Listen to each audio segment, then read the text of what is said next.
Hola, ¿qué tal? Yo soy Cris Nader García y vamos a ver un pequeño resumen de lo que es el trabajo con el personal IEDAN en campo. Bien, todo lo que son los aspectos importantes en cuanto al trabajo del personal en campo. Tengamos en cuenta que uno de los principales errores que siempre se cometen con los IEDAN es establecer a los equipos de primera respuesta para ser los equipos de LEDAN. Y partamos justamente del principal inconveniente, y es que los equipos de primera respuesta están establecidos justamente pues para el objetivo de trabajar en primera respuesta. Y el EDAN en muchas ocasiones se toma como un procedimiento secundario.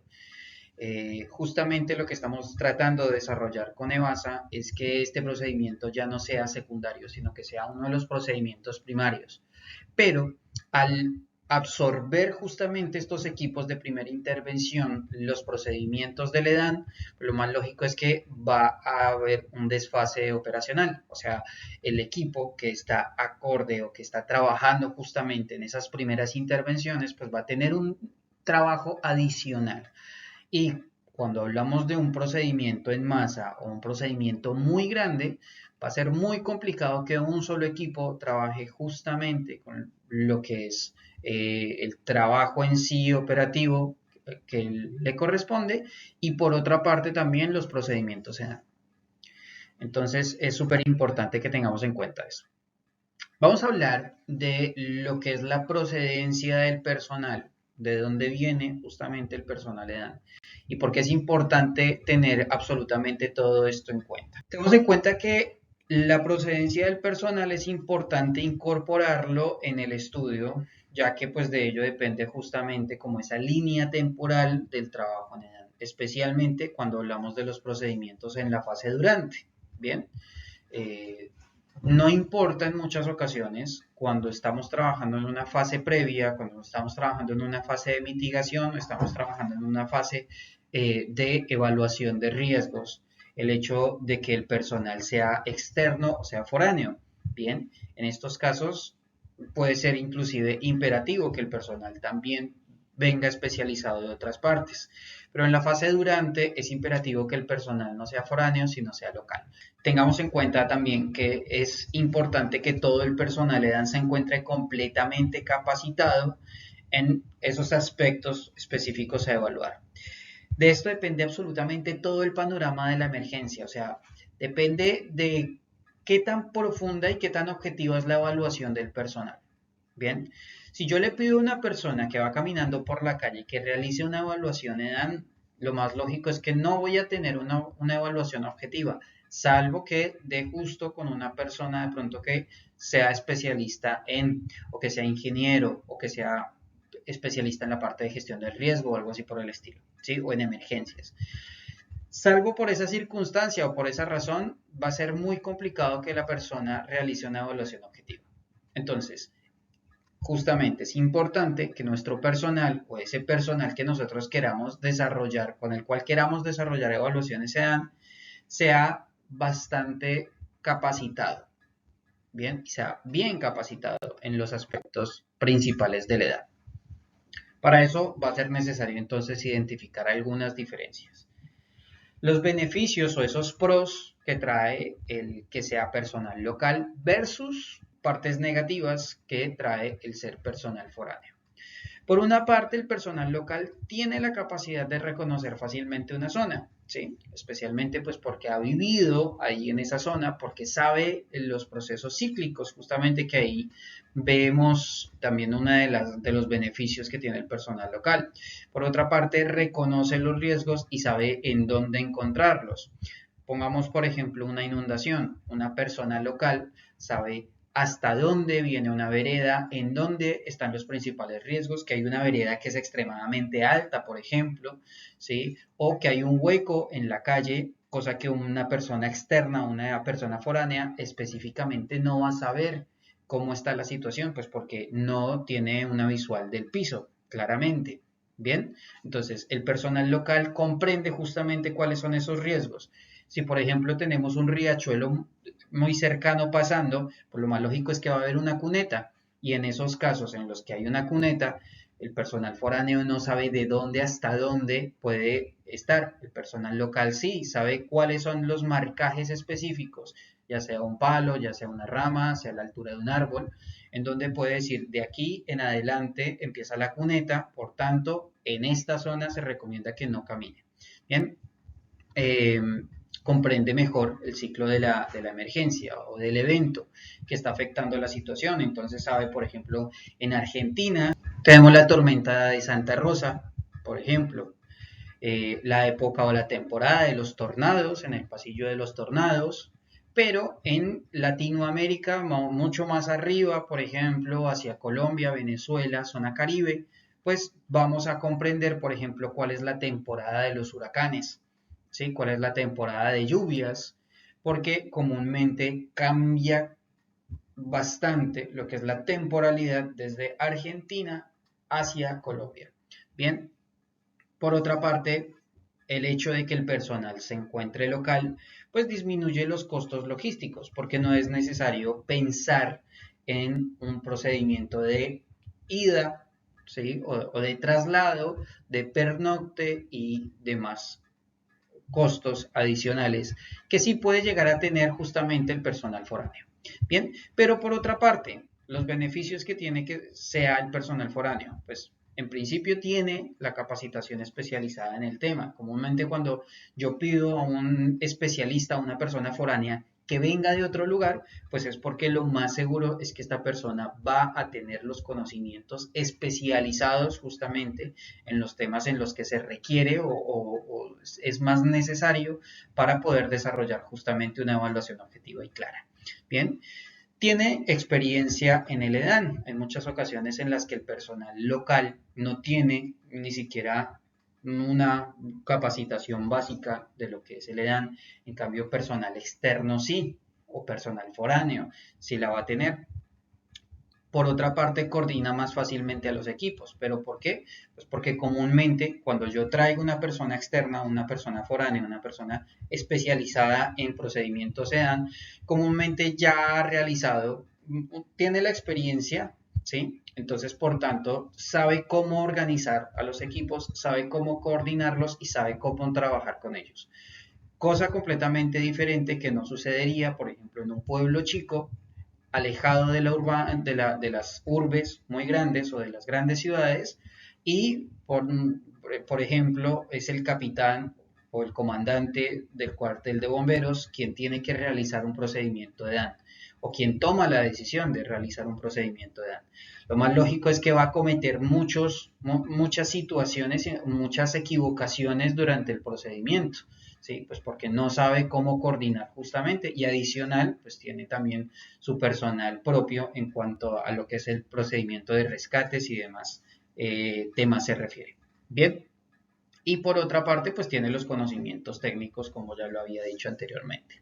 Ahora, ¿cuál es el problema o los problemas que tiene el personal que sea local? Por un lado, puede tener sesgos. Y cuando me refiero a sesgos, me refiero a un pensamiento específico lineado hacia algo.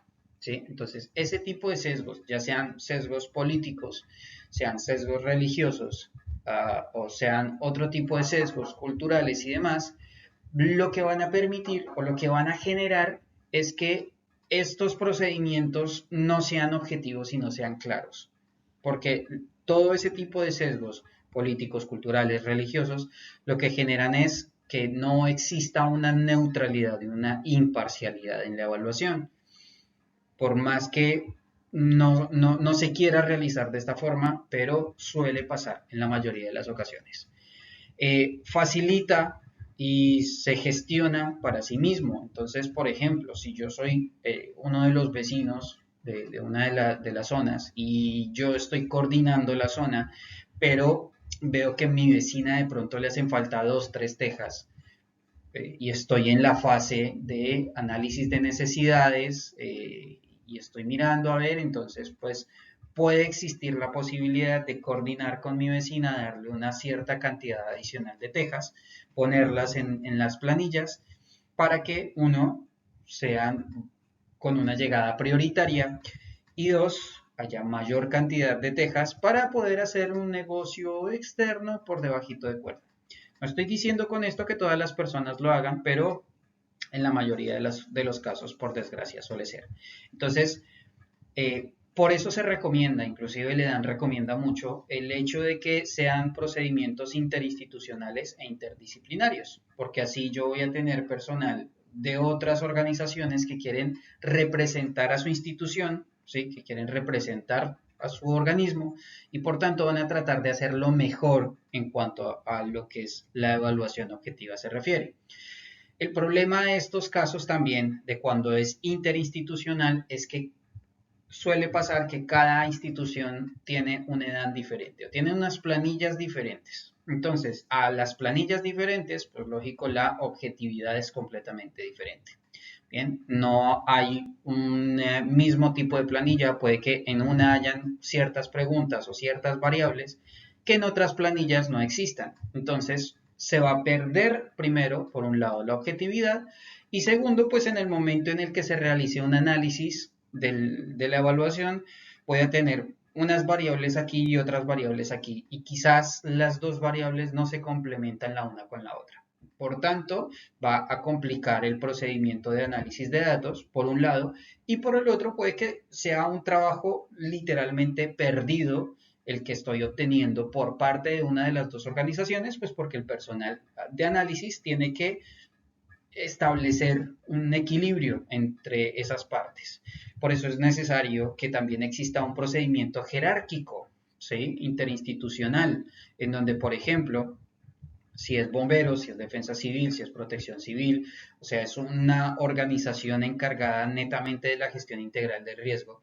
Sean estas instituciones o sea esta institución la que se encargue de realizar una sola planilla para obtención de datos, ¿sí? Inclusive, esas planillas de obtención de datos ya tendrían que haber sido trabajadas desde antes. ¿Por qué? Pues porque yo el EDAN lo establezco no durante el proceso de la evaluación de daños y análisis de necesidades, sino mucho antes.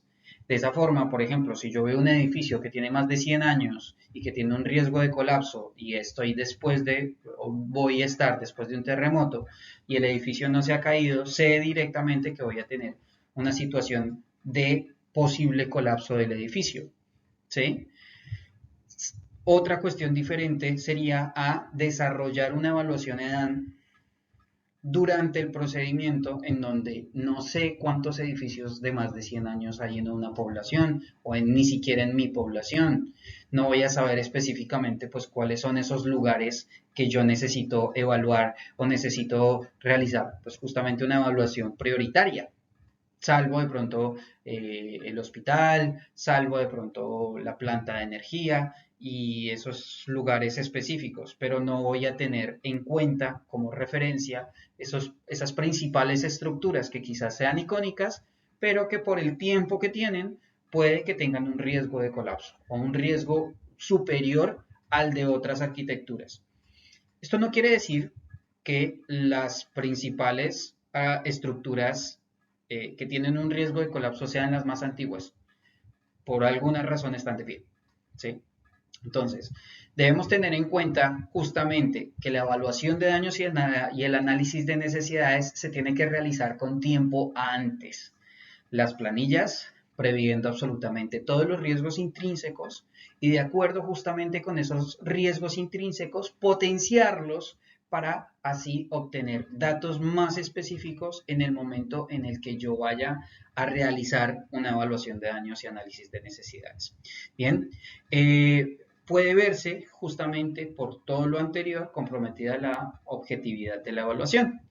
Y por la parte negativa de los forasteros o las personas forasteras, pues no reconoce claramente la zona, ¿sí? Pues porque no sabe específicamente cuáles son los lugares de los riesgos, lo que decía anteriormente con la cuneta o la canaleta, ¿sí? No sabe específicamente por dónde pasa el riachuelo o dónde pasaba el riachuelo antes de la inundación, por tanto no va a tener claro justamente desde dónde empieza una cuneta y en dónde termina, y puede que su personal o el mismo coordinador se desplacen por ese lado generando justamente una incidente mayor. Demora en la gestión para el procedimiento de llegada. Tengamos en cuenta justamente que cuando yo necesito un personal especializado, no lo voy a tener las primeras 8 horas, que es justamente durante la evaluación preliminar. Eso lo vamos a ver más adelante, ¿sí? La temporalidad de las evaluaciones. Sin embargo, es importante tener en cuenta que si yo voy a llamar a un personal forastero o un equipo forastero, lo voy a tener quizás después de 8 horas, ¿sí? Y lo más seguro es que después de esas 8 horas ya haya pasado mucho tiempo para realizar una evaluación objetiva. Voy a perder quizás iluminación si el incidente fue durante el día y los equipos están llegando en las horas de la noche, entonces no voy a tener las 3 características básicas y suficientes pues para realizar justamente una buena evaluación de daños y análisis de necesidades o una edad. Bien, y pues lógico genera mayores gastos logísticos. ¿Por qué? Pues porque voy a necesitar o voy a requerir que esta persona venga desde otro lugar, ¿sí? Quizás sea desde la ciudad más cercana, pero resulta que estoy a 300 kilómetros de la ciudad más cercana o a 60 kilómetros de la ciudad más cercana, pero tengo que fijarme cómo voy a traer a esa persona desde allá hasta acá. Si voy a realizar un procedimiento muy largo, las operaciones son bastante largas o muy extensas, pues lo más lógico es que tengo que pensar en el pernocte, en las comidas, en los traslados de vuelta, en las condiciones que sean pues cómodas justamente para ese personal. Que si bien viene a ayudar, no es necesario que lo tenga pasando por una situación negativa. Bien. Hablemos ahora de la cantidad de los evaluadores, que puede llegar a ser por zona o puede llegar a ser por región, porque acordémonos que absolutamente todas las emergencias son muy dinámicas. Entonces, a medida justamente que nosotros vemos las emergencias, el dinamismo en sí de la emergencia, vamos a poder entender justamente algunos de los aspectos principales. Bien, tengamos en cuenta que depende de la etapa, depende de la evaluación. Yo no voy a hacer una evaluación preliminar en un proceso o en una etapa de evaluación, mitigación y gestión del riesgo. ¿Sí? Una evaluación preliminar o una evaluación preliminar general no tiene nada que ver justamente con una etapa que no es, ni la etapa complementaria con una evaluación preliminar. ¿Ok? Todas estas evaluaciones que yo les estoy diciendo, estas evaluaciones las van a ver más adelante. Una evaluación puede ser realizada por un solo profesional, sin ningún inconveniente. Depende el tipo de evaluación y depende la etapa, ¿ok? O sea, cuando yo estoy realizando un procedimiento de gestión del riesgo y necesito ir a evaluar, por ejemplo, un hospital, bueno, el profesional encargado o la persona encargada de recabar esos datos del hospital de acuerdo a la planilla o de recabar los datos de gestión del riesgo del hospital, pues puede ir él solo y trabajar en conjunto con el personal del hospital, ¿sí? Ahora, si es una situación en donde acaba de suceder un incidente y estamos en una etapa o en una fase preliminar, que son esas primeras 8 horas después del incidente, pues lo más lógico es que yo no voy a mandar a una sola persona a evaluar el hospital. Ya tienen que ser un equipo específico de cierta cantidad de personas, que la vamos a ver ahora, que realice justamente cada una de esas evaluaciones. Bien, basado justamente en la información de las planillas EDAN. Bueno, hablemos de las preguntas frecuentes que durante todo este año, casi año y medio más o menos, nosotros venimos desarrollando ya cerca de 2.000 personas capacitadas en toda Latinoamérica, que vienen constantemente realizando las mismas preguntas y que en muchas evaluaciones suelen fallar. Bien, ¿puede hacer una sola persona la evaluación? Bueno, lo acabamos de decir, sí, puede realizar la evaluación, pero tengamos en cuenta la etapa. No es lo mismo hacer una evaluación en una etapa preliminar, en donde están las primeras 8 horas del suceso, a realizar una evaluación en la etapa de mitigación y gestión del riesgo. Es completamente diferente, en donde se están evaluando los riesgos a cuando ya hay un riesgo inherente y hay una situación de amenaza real. ¿Cuántas personas por equipo? Podríamos hablar que cuando ya estamos en una etapa, en ese durante del procedimiento, tendrían que ser de 5 a 12 personas. Más de 12 personas ya es como que demasiado. Inclusive 5 está bastante bien. 5 para cada una de las líneas vitales, que corresponde justamente a 4 etapas, más un espectro, la evaluación del espectro físico, que lo vamos a ver más adelante. Bien, no se preocupen, tranquilos. ¿Cómo se divide el trabajo? El trabajo se puede dividir de acuerdo a la zona, ¿sí? A la zona de impacto, al nivel de impacto y al tipo de impacto. Bien, ¿es necesario hacer un EDAN previo al evento? Por supuesto, claro que sí. Como lo dije anteriormente, lo que venimos desarrollando nosotros en EVASA es que el EDAN venga integrado en la gestión integral de gestión de riesgo y desastres. Bien. Y por último, ¿quiénes son los encargados de realizar el EDAN? Se prevé que las principales organizaciones sean equipos de segunda línea, ¿sí? O sea, de realizar en cuanto a los procesos operacionales en terreno. Bien, entonces, los equipos de segunda línea, organismos de ayuda humanitaria, clúster encargados de ese tipo de procedimientos. Por ejemplo, en este caso, EVASA lo que plantea y lo que justamente está desarrollando es ser un clúster en cuestión de la gestión integral del riesgo enfocada en los estados de resiliencia.